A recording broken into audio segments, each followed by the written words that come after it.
নমস্কার, story officially চ্যানেলে আপনাদের প্রত্যেককে স্বাগত। আমি আজকে বিল্বমঙ্গলের তার জীবনে ঘটে যাওয়া যে বিষয়গুলো সেগুলো বলবো। আসলে আমরা পৃথিবীতে এই মানব শরীর পেয়ে যখন আমরা পৃথিবীতে আসি, তাই মানব শরীর পাওয়ার প্রধান উদ্দেশ্য ভগবান প্রাপ্তি। কিন্তু আমরা পৃথিবীতে এসে যে মানব শরীর ভগবান প্রাপ্তি হলো প্রধান উদ্দেশ্য, কিন্তু সেই উদ্দেশ্যের কথা আমরা ভুলে যাই। আমরা বাইরের কারো সৌন্দর্য দেখে তার প্রতি মোহিত হয়ে যাই, দিন রাত এক করে দিই যে তাকে কখন একটু পাবো, তাকে কখন একটু দেখব। তাই যে সৌন্দর্য চিরস্থায়ী না, সেই সৌন্দর্যের প্রতি আমরা মায়া মোহতে এবং তার পিছনে পেছনে তাকে দেখার জন্য, তাকে পাওয়ার জন্য তার পিছনে ঘুরতে থাকি। কিন্তু এটা মানব শরীর পেয়ে এই উদ্দেশ্যের জন্য আমরা মানব শরীর পাই না। আমাদেরকে ভগবান মানুষ রূপে তৈরি করে একটাই কারণ, মানব শরীরের প্রধান উদ্দেশ্য ভগবান প্রাপ্তি। কিন্তু আমরা পৃথিবীতে এসে আমরা সেটা ভুলে গিয়ে আমরা বাহিরের সৌন্দর্যের পেছনে পড়ে যাই। তাই বিল্বমঙ্গলের জীবনেও ঠিক এরকমই ঘটনা ঘটে গিয়েছে, যা তার জীবনকে এমন ধাক্কা দিয়েছে যে সে নতুন করে তৈরি হতে পেরেছে। তাই বিল্বমঙ্গল যে একটা গ্রামে তার জন্ম হয়েছিল এবং কৃষ্ণবৃন্দা নদীর এপারে তারা থাকতো, আর কৃষ্ণবৃন্দা নদীর ওপারে চিন্তামণি নামে এক মহিলা থাকতেন। তার কাজ কী ছিল? সেই সময়কার সমস্ত রাজা, সমস্ত জমিদারদেরকে তিনি সুন্দর নিজে সেজে, তার কণ্ঠ ছিল খুব সুন্দর, গানের গলা, এবং সুন্দর গান গাইতেন এবং সুন্দর নৃত্য করত। আর ওই জমিদার রাজাদের বড় বড় লোকরা তার ওখানে আসতো, তাদেরকে গান গেয়ে নাচ করে তাদেরকে মোহিত করত, এবং তারা যখন তার গান শুনে নাচ দেখে নিজেরা মোহিত হতো, সন্তুষ্ট হতো, তখন তাকে অর্থ দান করত, আর সেই অর্থ দিয়েই তার চলত। তাই এই কাজ তিনি করতেন। কিন্তু বিল্বমঙ্গল যখন নাকি তিনি কিশোর অবস্থায় ছিলেন, ততদিন কিশোর অবস্থা পর্যন্তই শিশু থেকে বালক, বালক থেকে কিশোর, ব্যাস এই সময়টুকু আমরা শান্ত সময় আমাদের বলা হয়। কিন্তু তারপরেই আমাদের চঞ্চলতার সময় আসে, সেটা কি? যৌবন বা যুবতী। এই যৌবনকাল হলো মন চঞ্চলের সময়। সেই সময়ে খুব গুরুত্বপূর্ণ একটা সময়। সেই সময় যদি মনকে নিজের কন্ট্রোলে রাখা যায়, তাহলে এই মানব জনম হওয়ার যে লাভ, সে পেয়ে যায় এবং সে সুন্দর পথ বেছে নিতে পারে, সেই সুন্দর পথ তার সামনে আসে। কিন্তু এই সময়টা আমাদের মন খুব চঞ্চল থাকে, আমরা মনের কন্ট্রোলে থাকি, মনকে কন্ট্রোল করতে পারি না। তাই মনের ইচ্ছা পূরণে আমরা নিজেরাই রাস্তা, মানে অন্য রাস্তায় আমরা ঘুরতে থাকি। তাই ঘুরতে ঘুরতে যখন আমরা দিশাহারা হয়ে যাই, তখন হয়তো কেউ ঠেকে তারপর শেখে, কেউ হয়তো জীবনে ঠেকেও শিখতে পারে না। এটাই হলো আমাদের জীবন, চলে এইভাবে। তাই বিল্বমঙ্গল যখন যৌবনকাল আসে, তখন ওই কৃষ্ণবৃন্দা নদীর ধারে তার ওই চিন্তামণির গানের স্বর তার কানে আসে। সেই গান সত্যি সে খুব ভালো গান গাইতো। তার গানের যে টান, সেই টানে তাকে চিন্তামণির কাছে নিয়ে যায়। সে গিয়ে দেখে যে সে যখন যায় চিন্তামণির ওখানে, চিন্তামণি তিনি নাচ গান গেয়ে সবাইকে খুশি করাতেন। আর হলো তার যে সখীরা, মানে সহকারী যারা ছিল, তারা কী করতো, নতুন কেউ আসলে তাকে আদর অভ্যর্থনা করে সেই গানের আসরে নিয়ে যায়, তাকে বসাতো। কারণ এটাই তো তাদের কাজ, যে নতুন কেউ আসলে তাকেও আবার গান নাচ দেখিয়ে তার থেকেও অর্থ নেওয়া, এটাই তো তার কাজ। তাই বেল্লমঙ্গল যখন যায়, বেল্লমঙ্গল দেখতে খুব সুন্দর ছিল। সে যখন যায় তার সহকারীরা তাকে কি করে, মানে অভ্যর্থনা করে ওই গানের আসরে নিয়ে যায়। কিন্তু গানের আসরে সমস্ত বড় বড় সব রাজা জমিদার তারা তার গান শুনছে, মোহিত হচ্ছে, টাকা সেখানে তার মাথার উপর ছিটিয়ে দিচ্ছে। বিল্লমঙ্গল পিছনে গিয়ে বসে, কিন্তু চিন্তামণিকে দেখে সে আর চোখ সরাতে পারে না। চিন্তামণিকে দেখে তার জীবনের কেন উদ্দেশ্য সব কিছু সে ভুলে যায়।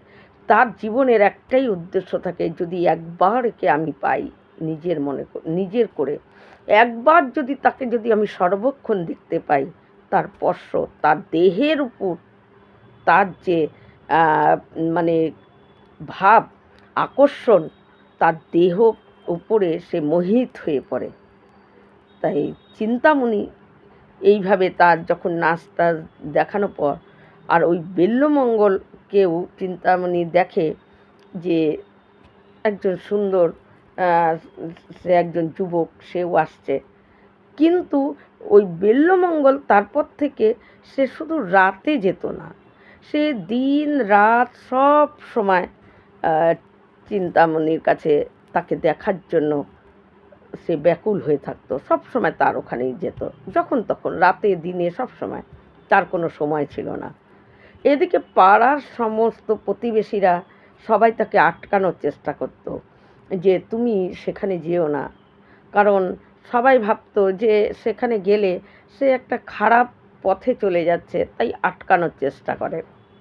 তার পিতা বারবার তাকে যেতে না করে, কিন্তু বিল্লমঙ্গল কোনো কথাই তার কানে আসে না।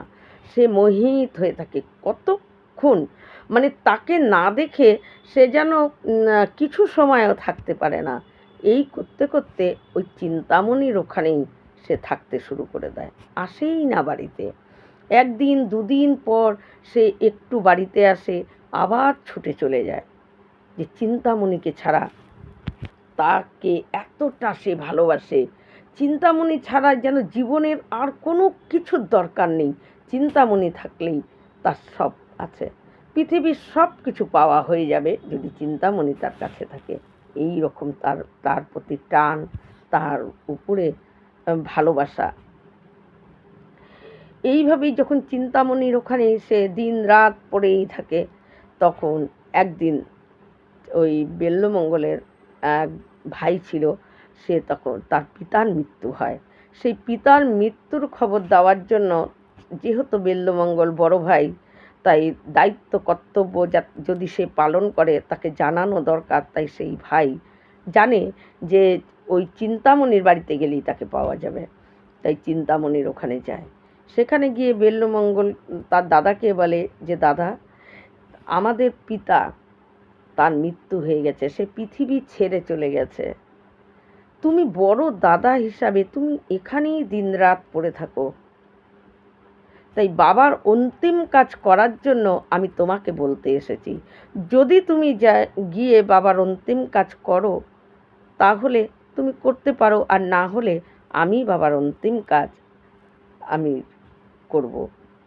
তাই তুমি যদি অন্তিম কাজ করতে চাও, তুমি বড় দাদা হিসাবে, তাহলে চলো।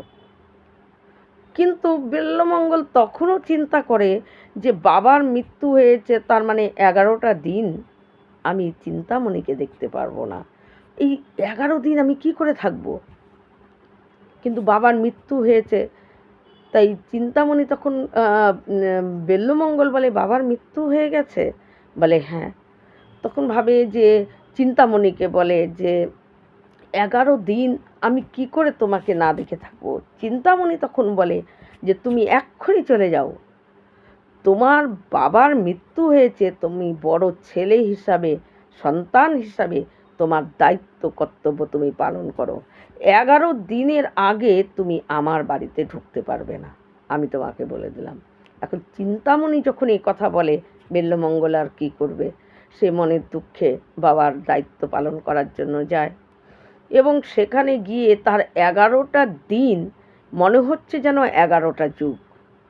তার সব সময় মনে হচ্ছে কখন এই দায়িত্ব কর্তব্য সব কিছু আমার শেষ হবে, আমি কখন ছুটে চিন্তামণির কাছে যাব।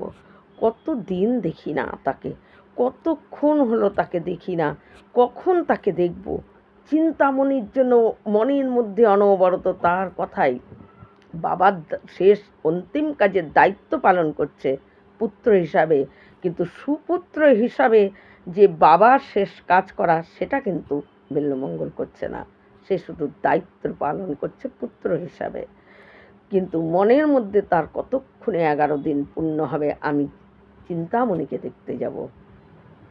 এইভাবে যখন 11 দিন হয়ে যায়, তার দায়িত্ব কর্তব্য সব পালন করে যেদিন নিয়ম ভাঙা, অর্থাৎ ব্রাহ্মণদের 11 দিনে কাজ হয়, তারপর একদিন বাদ দিয়ে পরের দিন নিয়ম ভাঙা, সেদিনকে বিল্বমঙ্গল ভাবে আজকে তো নিয়ম ভাঙার দিন, তাই দিনের বেলায় সমস্ত রান্না বান্না হচ্ছে, যে সমস্ত নিয়ম ভাঙার সমস্ত আত্মীয় স্বজন তাদেরকে খাওয়ানোর পর, যে আজকে তো আমি চিন্তামণিকে কাছে দেখতে যাব, তার আনন্দ মনের মধ্যে থাকে যে কখন রাত হবে, সমস্ত বাড়ির মধ্যে লোকজন চলে যাবে আর আমি ছুটবো চিন্তামণিকে দেখার জন্য। আর যত রান্না হচ্ছে ভালো ভালো সমস্ত রান্না মাটির হাঁড়িতে চিন্তামণির জন্য সে মাটির হাঁড়ি করে গুছিয়ে নিচ্ছে, সবার অজান্তে, কেউ জানছে না, সবার চোখের আড়াল করে রান্না হওয়ার সাথে সাথেই চিন্তামণির জন্য মাটির হাঁড়িতে তুলে নিচ্ছে, যে আজকে সমস্ত লোক চলে যাবে, আমি ছুটতে ছুটতে চিন্তামণির কাছে যাব। কতদিন তাকে দেখিনি, চিন্তামণির জন্য যেন সে পাগল। সেই কিন্তু তারপর যখন সন্ধ্যার পর সমস্ত আত্মীয় স্বজন সবাই চলে যায়, তখন সে কি করে, যে মাটির হাঁড়িটা যে গুছিয়ে রেখেছিল সেই মাটির হাঁড়ি নিয়ে খাওয়ার ভর্তি করে নিয়ে সে যেতে থাকে। যেতে যেতে যখন কৃষ্ণবৃন্দা নদীর এপারেই আসে, তখন সেই সময় খুব ঝড় বৃষ্টি হয়, আকাশ কালো অন্ধকার, এদিকে কৃষ্ণবৃন্দা নদীর উপর দিয়ে যেন জল মানে পরিপূর্ণ হয়ে গেছে, স্রোত বইছে। আর ওই ঝড় বৃষ্টির মধ্যে কৃষ্ণবৃন্দা নদী পার করার জন্য কোনো মাঝি, কোনো নৌকা কিছুই নেই। কারণ মাঝি নৌকায় বৃষ্টির মধ্যে কি নদী পার করা যায়? তারাই বা থাকবে কেন? কেউ নেই। কিন্তু ঝড় বৃষ্টি অন্ধকার, শুধু বিদ্যুতের মাঝে মাঝে ঘন ঘটায় একটু আলো হচ্ছে, একদম গুটগুটা অন্ধকার। সেই অন্ধকারের মধ্যেই সে মনে মনে ভাবে এই নদীটা আমি পার হব কী করে। আর ওই ঝড় বৃষ্টির মধ্যে ওই ওই মাটির হাঁড়িতে যে খাওয়ার, সেটাকে আগলে রাখার চেষ্টা করছে, যাতে সেই খাওয়ার নষ্ট না হয়, কারণ চিন্তামণিকে দেবে। চিন্তামণি যদি পেয়ে যায়, চিন্তামণিকে কাছে যদি সে থাকতে পারে, পৃথিবীতে আর কোনো জিনিস নেই তার পাওয়ার, কোনো কিছু দরকার নেই, সব পাওয়া হয়ে যাবে। এই রকম ভালোবাসা, এই রকম চিন্তামণির শরীরের প্রতি তার এতটা ভালোবাসা, এতটা মোহ মায়ায় জড়িয়ে গেছে। তখন সে কি করে, নদীতে নামে। নদীতে এত স্রোত, কারণ ঝড় বৃষ্টি হচ্ছে, প্রচণ্ড বৃষ্টি, আর নদীতে এত স্রোত, কিন্তু কিছুতেই সাঁতার কেটে নদী পার হতে পারছে না। তখন ভাবে যদি কিছু পাই সেটাকে অবলম্বন করে আমি চলে যেতে পারবো, যদি কাঠ বা গাছের কোনো ডাল এগুলো পাই। দেখতে দেখতে দেখে যে একটা কাঠ ভেসে আসছে, সেই কাঠটাকে দেখে সে ভাবে যে কাঠটা ভেসে এখানে আসুক, অমনি আমি এই কাঠটাকে ধরে, ওটাকে জড়িয়ে ধরে আমি নদীটা পার হয়ে যাব। সে তার কোনো মৃত্যু ভয় সমস্ত কিছু জয় করে ফেলেছে। চিন্তামণি এই রকম ভালোবাসা, এই রকম তার প্রতি টান, যে তার কোনো বিপদ হয়ে যেতে পারে, সে জলে ডুবেও যেতে পারে, সাঁতার কাটতে পারছে না, সমস্ত এগুলো তার মাথায়, এগুলো কিচ্ছু চিন্তা নেই, কতক্ষণে চিন্তামণিকে দেখব। এইভাবে সে কী করে, ওই কাঠটা যখন তার পাশে আসে, সেই কাঠটাকে জড়িয়ে ধরে সে নদীর ওপার হয়ে যায়। আর কাঠটাকে কী করে, তুলে নদীর ওপারে রাখে, যে যদি যাওয়ার সময় নদীর জল তো এরকমই থাকবে, তাহলে এই কাঠটাকে ধরে ওপারে চলে যাব, এই ভেবে কাঠটাকে ওপারে রেখে দেয়। গিয়ে যখন নদীর একটু পরেই চিন্তামণির বাড়ি, সেই চিন্তামণির ওখানে যখন যায়, তখন দেখে যে চিন্তামণির যে মেন যে ঘর, মানে সদর দরজা, সেটা বন্ধ, গেট বন্ধ। তো সেখান থেকে কিছুতেই ঢোকা যাবে না। গভীর রাত হয়ে যায় নদী পার করে এইভাবে যেতে যেতে। তারপরে ওই এতটা ঝড় বৃষ্টি, যেই গেট, সদর গেট দিয়ে যে ঢোকার নিয়ম, সেই গেটটা বন্ধ হয়ে যায়। কিন্তু বিল্বমঙ্গল যেহেতু তার বাড়িতেই অনবরত পড়ে থাকতো, তাই তার জানা ছিল যে পেছনের দিকেও একটা দরজা আছে। কিন্তু এই প্রাচীর টপকে উপরে যেতে হলে কি করে যাবে? তখন সে পেছনের দিকে যখন আসে, তখন দেখে জানলা দিয়ে একটা রশি ঝুলছে।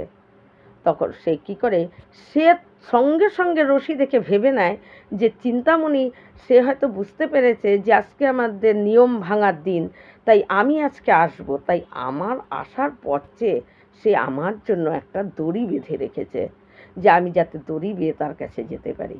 নিজে নিজেই ভেবে নেয়।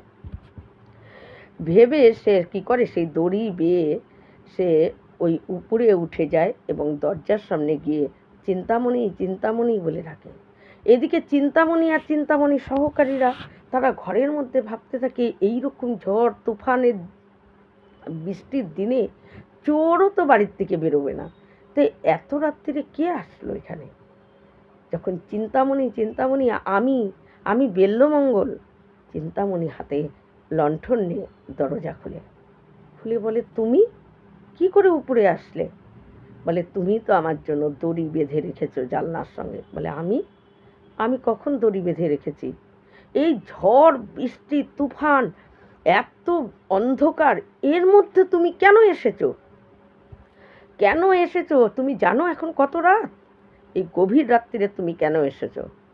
তখন বলে যে, আমি তোমাকে 11 দিন দেখিনি, আমি তোমার জন্য এসেছি। বলে, তুমি আমার জন্য এসেছো? আমি তো দড়ি বেঁধে রাখিনি। তুমি কোন দড়ি বেয়ে এসেছো? বলে, ওই জানালার সামনে বাঁধা আছে। বলে, চলো তো দেখি। বলে বেল্লমঙ্গল এবং সখীরা, তার সহকারীরা সবাই মিলে গিয়ে যখন হাতে লণ্ঠন তারা ধরে, দেখে দেখে ওটা তো একটা অজগর সাপের লেজ পেঁচিয়ে আছে জানলার সঙ্গে, আর অজগর সাপের মুখ হলো গর্তের মধ্যে। তাই সাপ যখন গর্তের মধ্যে মুখ ঢুকিয়ে দেয়, তখন সে সহসা মুখ আর বের করে না। তার দেহটা বাইরে থাকলেও সে ক্রমশ ভিতরে ঢোকার চেষ্টা করে, সে মুখটাকে কিছুতেই বাইরে আনে না। তাই সেই অজগর সাপটা গর্তের মধ্যে তার মুখটা ছিল, আর দেহটা তার ওই জানালার শিকের সঙ্গে মানে একটা প্যাঁচ দিয়ে সে নিচের দিকে গর্তের মধ্যে আস্তে আস্তে ঢুকছিল। আর সেটাকে দড়ি ভেবে বেল্লমঙ্গল উপরে উঠে যায়। বলে, তুমি সাপকে দড়ি ভাবছো? তুমি সাপকে দড়ি কি করে ভাবলে? আর এই ঝড় বৃষ্টি মধ্যরাত্রিরে তুমি কেন তুমি এখানে আসছো? কেন এসেছো এখানে? আর তুমি ওই কৃষ্ণ বিন্দা নদী তুমি কি করে পার হলে? এই নদীর উপর দিয়ে তো স্রোত বয়ে চলছে, কি করে তুমি এই নদী পার হলে? বলে যে, এই নদীতে সাঁতার কাটাও যাচ্ছিল না, কিন্তু নদীতে নামা পর একটা কাঠ ভেসে এসেছে, আর সেই কাঠটাকে জড়িয়ে ধরে আমি নদীর এপারে এসেছি। কাঠটাকে আমি নদীর পাড়েই রেখেছি, যদি যাওয়ার সময় আমার দরকার হয়।